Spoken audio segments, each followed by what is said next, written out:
Hello दोस्तों, स्वागत है आपका अपने यूट्यूब चैनल ट्रिकी एजुकेशन पर। दोस्तों, आज से मैं ईवीएस से स्टार्ट कर रहा हूँ। ओके दोस्तों, जो कि C TET, TET, S TET, M P TET, other TET के लिए बहुत ही मोस्ट इम्पोर्टेंट है। ओके दोस्तों टाइम वेस्ट ना करते हुए सीधे हम पॉइंट पर आते हैं। ओके दोस्तों, तो हमारा पहला चैप्टर क्या है दोस्तों? परिवार। ओके दोस्तों, क्या है हमारा? परिवार। तो पहला पॉइंट है दोस्तों हमारा, पहला पॉइंट क्या है दोस्तों? यूनानी दार्शनिक, यानी पहला पॉइंट है दोस्तों यूनानी दार्शनिक अरस्तु के अनुसार। दोस्तों अरस्तु ने क्या कहा है परिवार के बारे में? मनुष्य एक सामाजिक प्राणी है। मनुष्य एक सामाजिक प्राणी है। ये किसने कहा दोस्तों? ये अरस्तु ने कहा है। दूसरा पॉइंट दोस्तों, दूसरा पॉइंट क्या है हमारा?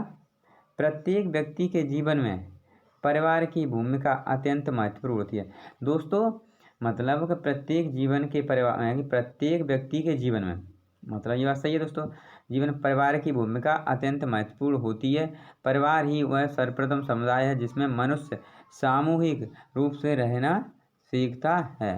ओके दोस्तों, मैं आपको तो डिटेल में समझाता हूँ दोस्तों, क्योंकि आप जानते हो कि व्यक्ति जो होता है मतलब ज़्यादातर प्रक्रियाएं अपने परिवार से ही दोस्तों सीखता है। जैसे कि दोस्तों स्टार्टिंग में फिर हमारा आचरण कैसा है। ओके दोस्तों, जैसे कि हाव भाव विचार, तो जैसे परिवार के वालों के यानी कि जो मेन पर्सन होते हैं हमारे, मेरा कहने का मतलब है हमारे दादा दादी पापा मम्मी ये लोग होते हैं दोस्तों, इनके जैसे आचरण होंगे वैसे ही आचरण हमारे होंगे। यानी कि उस बच्चे के आचरण ऐसे होंगे जैसे उसके माता पिता के आचरण होंगे। क्योंकि दोस्तों ज़्यादातर मतलब जो आचरण होते हैं वो अपने परिवार के अकॉर्डिंग ही होते हैं। ओके दोस्तों, तो यही इसमें बताया गया है। अगला पॉइंट है दोस्तों, समाज की सर्वप्रथम सूक्ष्म इकाई परिवार होता है। ये बात सही है दोस्तों, समाज की सर्वप्रथम सूक्ष्म इकाई क्या होती है दोस्तों? परिवार होता है। ओके दोस्तों अगला पॉइंट है, परिवार सामाजिक जीवन की प्रथम पाठशाला कहलाती है। दोस्तों मोस्ट इम्पोर्टेंट क्वेश्चन, ये क्वेश्चन कई बार पूछा जा चुका है। ओके दोस्तों, यह है परिवार जो होता है दोस्तों सामाजिक जीवन की प्रथम पाठशाला होता है। यानी कि कहने का मतलब व्यक्ति की प्रथम पाठशाला, यानी कि जो प्रथम पाठशाला वो क्या है? वो परिवार होता है। ओके दोस्तों, तुमसे कोई पूछ लेता है कि व्यक्ति सबसे पहले कहाँ सीखता है या जो प्रक्रिया होती है दोस्तों, पहला यानी कि पहला जो परिवार स्कूल है उसका वो कौन है? परिवार। ओके दोस्तों, दूसरा पॉइंट है, व्यक्ति परिवार में पारस्परिक स्नेह, सहयोग, सेवा की भावना, अनुशासन, आज्ञाकारिता इत्यादि ओके दोस्तों सीखता है। दोस्तों एक जो बच्चा होता है वो अपने परिवार से ही सहयोग की भावना है, ओके दोस्तों, सेवा की भावना है, अनुशासन की भावना है, आज्ञाकारिता की भावना अपने परिवार से सीखता है। ओके, जैसा हम बच्चे को सिखाएंगे उसके अंदर वैसे ही आचरण उत्पन्न होंगे। ओके दोस्तों ऐसे बच्चे को हम सिखाएंगे कि बच्चों का आप वहाँ से उसकी चीज़ उठा लाओ तो बच्चा वही चीज़ सीखेगा। बच्चे को हम अच्छी बात सिखाएं कि बड़ों से अच्छे से बोलो, किसी को गाली ना दो। ओके दोस्तों, तो उसके अंदर वैसी भावना उत्पन्न होगी। तो दोस्तों यही इसमें बताया गया है। ओके दोस्तों, अगला पॉइंट क्या है दोस्तों हमारा?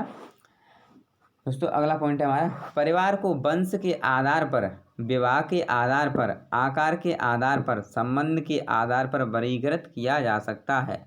दोस्तों परिवार को कैसे कैसे, यानी कि एक तो दोस्तों परिवार के आधार पर, ओके दोस्तों, एक विवाह के आधार पर, एक दोस्तों आकार के आधार पर, एक दोस्तों संबंध के आधार पर वर्गीकृत किया जा सकता है। ओके दोस्तों अगला पॉइंट है हमारा, परिवार के आकार के अनुरूप परिवार को व्यक्तिगत परिवार, संयुक्त परिवार, विस्तृत परिवार एवं मिश्रित परिवार में पुनः वर्गीकृत किया जा सकता है। दोस्तों परिवार को हम 4 या 5 मतलब पोर्शनों में, यानी कहने का मतलब है 4 या 5 प्रकार के परिवार होते हैं दोस्तों। एक होता है व्यक्तिगत परिवार, ओके दोस्तों, एक होता है संयुक्त परिवार। मैं बताऊंगा दोस्तों संयुक्त क्या होता है, एकल क्या होता है। एक होता है दोस्तों विस्तृत परिवार, और एक होता है मिश्रित परिवार। ओके दोस्तों अगला क्वेश्चन है हमारा, वंश के आधार पर परिवार पितृवंशी एवं मातृवंशीय परिवार होते हैं। पितृ तो समझ लो यानी कि पिता के वंश, और माता के वंश के आधार पर ओके दोस्तों परिवार होते हैं। दोस्तों अगला क्वेश्चन हमारा क्या है दोस्तों? अगला क्वेश्चन है दोस्तों हमारा, एकल परिवार आकार की दृष्टि से समाज की सबसे छोटी इकाई है। दोस्तों मैं समझा देता हूँ, एकल परिवार में हमारी क्या क्या चीज़ आती हैं? एकल परिवार में माता पिता और उनके अविवाहित बच्चे। ओके दोस्तों, एकल परिवार में क्या आता है? माता पिता और उनके अविवाहित, जिनका विवाह ना हुआ हो, ओके दोस्तों, वो बच्चे आते हैं, उसे हम क्या कहते हैं? एकल परिवार बोलते हैं। उस दोस्तों इसके आगे क्या दिया है दोस्तों, इस प्रकार के परिवार में केवल पति पत्नी तथा उनके अविवाहित बच्चे आते हैं। ये मैंने बताया था दोस्तों। आगे देखते हैं दोस्तों क्या है हमारा एकल परिवार के गुण क्या होते हैं दोस्तों। इनके पहले ये दोस्तों गुण दिए हुए हैं। ओके, ये दिए इनके दोस्त। ओके दोस्तों, तो गुण हैं दोस्तों इनके व्यक्तित्व के विकास का अवसर मिलता है। ओके दोस्तों, दूसरा पारिवारिक कलह की संभावना नहीं होती है। तीसरा कुरीतियों का अभाव। दोस्तों मैं समझाता हूँ आपको क्या चीज़ है ये। यानी कि दोस्तों मेरा कहने का मतलब है जैसे कि परिवार में आप समझते हो मम्मी पापा हैं, उनके 1 या 2 बच्चे होंगे तो हम लोगों की सेफ्टी अच्छे से होगी। ओके दोस्तों, क्योंकि हमें पता है कि हमारे मम्मी पापा के ऊपर भार कम होगा। क्योंकि दोस्तों अगर मान लो मम्मी पापा के 2 बच्चे हैं दोस्तों तो उनकी व्यक्तित्व का विकास अच्छे से होगा। क्योंकि दोस्तों उन्हें फोकस केवल अपने 2 बच्चों पर ही करना है। ओके दोस्तों, इतना बात समझ आ गया दोस्तों, उन्हें केवल फोकस अपने 2 बच्चों पर ही करना है। और दूसरा पॉइंट है पारिवारिक कलह की संभावना नहीं होती है। दोस्तों आप जानते हो कि अगर परिवार छोटा होगा तो परेशानियां कम होगी। ओके दोस्तों, लड़ाई झगड़े कम होंगे। ओके दोस्तों, तो इसीलिए बोलते हैं पारिवारिक कलह की संभावना नहीं होती है। ओके दोस्तों, अगला कुरीतियों का अभाव। दोस्तों यानी कि झगड़े और ये दोस्तों होते हैं मतलब बेस्ट संभावना होती हैं वो हमारी कम हो जाती हैं। ओके दोस्तों, अगला पॉइंट है दोस्तों ये दोष। अब देख लेते हैं दोष में क्या दिया हुआ है दोस्तों। हमारा दोष है संकट की दृष्टि से अनुपयुक्त। संकट की दृष्टि से अनुपयुक्त। दूसरा दोस्तों स्वार्थ की प्रबल भावना। तीसरा दोस्तों बच्चों की उपयुक्त देखभाल ना हो पाना। ओके दोस्तों, बच्चों की उपयुक्त देखभाल ना हो पाना। दोस्तों मैं समझा के चलता हूँ आपको नीचे से, पहला लास्ट वाला पॉइंट पहले देख लीजिए। यानी कि बच्चों की उपयुक्त देखभाल ना हो पाना। कहने का मतलब है कि अगर मम्मी पापा, इसमें दोष इसलिए बताए गए दोस्तों क्योंकि मम्मी पापा अकेले क्या चीज़ मेंटेन कर पाएंगे, इतनी देखभाल नहीं कर पाएंगे। अगर संयुक्त परिवार होगा दोस्तों तो उसमें दादा दादी और चाचा चाची सब होंगे तो कोई ना कोई आपको समझाएगा ना। यानी कि बच्चे ऐसा काम मत करो, ये गलत है। ओके दोस्तों, तो वही चीज़ इसमें कहा गया है। और स्वार्थ की प्रबल भावना, ये आप समझते हो कि आप अगर अकेले कोई चीज़ पहले से तुम्हारे कब्जे में है। दोस्तों मैं एग्जाम्पल के तौर पर बता रहा हूँ। अगर मान लो कि पहले से आपके पास कोई खेत या कुछ अदरवाइज कोई चीज़ है दोस्तों, और आगे से अगर आपके पास वो चीज़ हट जाती है तो आपको उसमें एक मतलब एक दोष, यानी कहने का मतलब यानी कि उसमें स्वार्थ की भावना उत्पन्न हो जाती है कि ये चीज़ मुझे क्यों नहीं मिली। ओके दोस्तों, और संकट की दृष्टि से दोस्तों क्या दिया हुआ है, संकट की दृष्टि से अनुपयुक्त। ओके दोस्तों, क्योंकि जानती हो कि उन्हें कोई बताने वाला नहीं है तो उन्हें संकट की दृष्टि पे अनुपयुक्त रहते हैं। ओके दोस्तों, अगला पॉइंट देखते हैं क्या हमारा अगला पॉइंट है दोस्तों संयुक्त परिवार में सामान्यतः 2-3 पीढ़ियां सम्मिलित होती हैं। ओके दोस्तों, संयुक्त परिवार समझते हो या दादा दादी। ओके दोस्तों, उनके बच्चे और फिर उनके भी बच्चे। ओके दोस्तों, भारतवर्ष में संयुक्त परिवार अधिक देखने को मिलते हैं। ओके दोस्तों, भारतवर्ष में संयुक्त परिवार अधिक देखने को मिलते हैं। देखते हैं दोस्तों क्या चाहिए संयुक्त परिवार हमारा, ये दिया हुआ दोस्तों संयुक्त परिवार के वो दोस्तों गुण और दोष। ओके दोस्तों, तो देख लेते हैं हमारे इसके गुण क्या हैं दोस्तों। संयुक्त परिवार के गुण ये हैं दोस्तों, पहला क्या है, परिवार के सदस्यों में नागरिक गुणों का विकास। ओके दोस्तों, परिवार के सदस्यों में नागरिक गुणों का विकास। क्योंकि दोस्तों जैसे कि सीधी सी बात है कहने का दोस्तों, यानी कि हमारी फैमिली अगर बड़ी होगी तो जैसे उनके विचार होंगे तो सभी के थोड़े थोड़े दोस्तों अगर विचार हमसे जैसे मतलब उनके कांटेक्ट में रहेंगे तो वैसी भावना उत्पन्न होंगी उसमें, और वैसे विचार हमारे अंदर उत्पन्न होंगे। तो इसीलिए कहा गया परिवार के सदस्यों में नागरिक गुणों का विकास।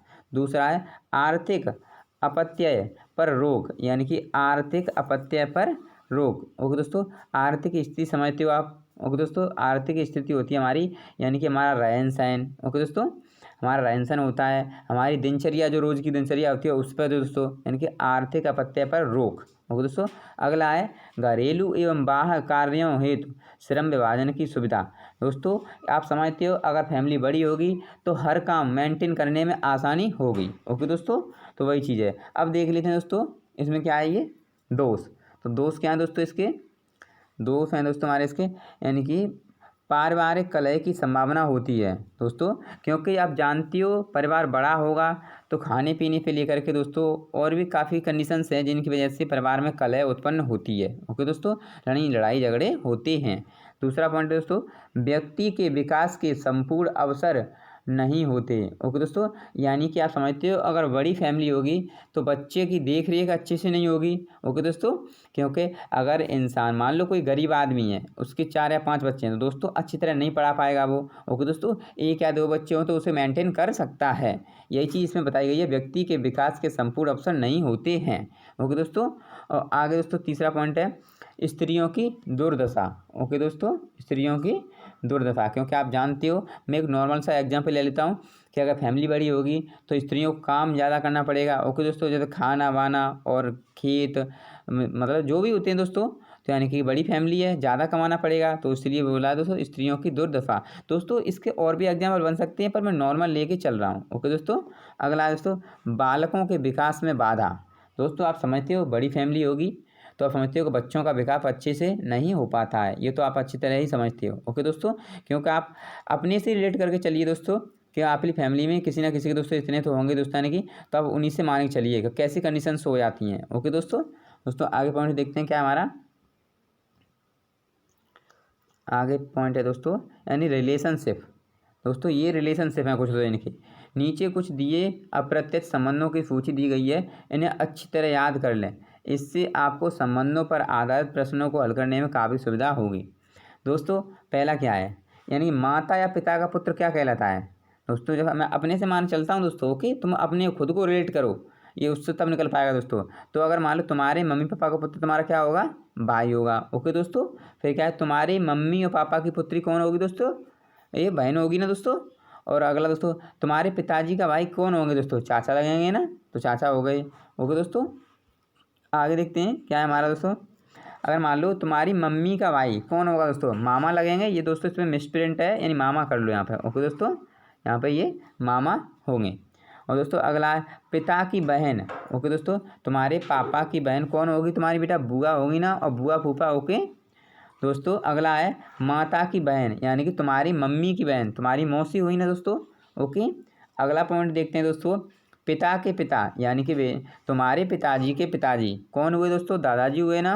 ओके, और दोस्तों अगला है माता के पिता, यानी कि बेटा तुम्हारी मम्मी के पापा तुम्हारे कौन हुए, नाना हुए ना, तो ये हो गए नाना। ओके दोस्तों, अगला पॉइंट है पिता की माता, यानी कि तुम्हारे पापा हैं जो, उनकी मम्मी तुम्हारी कौन हुई दोस्तों, दादी हुई ना। ओके दोस्तों अगला पॉइंट क्या है हमारा देख लेते हैं। अगला पॉइंट है दोस्तों हमारा, यानी पिता की माता ये हो गया दोस्तों दादी। अगला है दोस्तों माता की माता, यानी कि बेटा तुम्हारी मम्मी की मम्मी कौन हुई, बेटा नानी हुई ना। ओके, अगला पॉइंट है दादा के पिता, यानी कि आप समझते हो जैसे कि आपके दादाजी हैं, तो मान लो आपके पिताजी के पिताजी कौन हुए, आपके दादा, और फिर आपके दादा के पिताजी आपके कौन लगे, परदादा। ओके दोस्तों अगला है दोस्तों दादा की दादी। दोस्तों दादा की तुम्हारे दादाजी हैं, उनकी दादी कौन हुई तुम्हारी, जैसे वो परदादा थे तो ये होगी परदादी। ओके दोस्तों आज के लिए बस इतना ही। आगे कुछ मोस्ट इम्पोर्टेंट टॉपिक हैं, मैं ज़्यादा मतलब बड़ा वीडियो नहीं करता हूँ दोस्तों, क्योंकि ज़्यादा बड़ा वीडियो से आप भी बोरिंग फील करोगे, इसलिए दोस्तों मैं कुछ पॉइंट ही समझा चलूँगा, पर लेकिन मैं दिन में बच्चों यानी 1 या 2 वीडियो अवश्य डालूंगा। ओके दोस्तों वीडियो अच्छा लगा हो तो लाइक और सब्सक्राइब जरूर करें। धन्यवाद दोस्तों।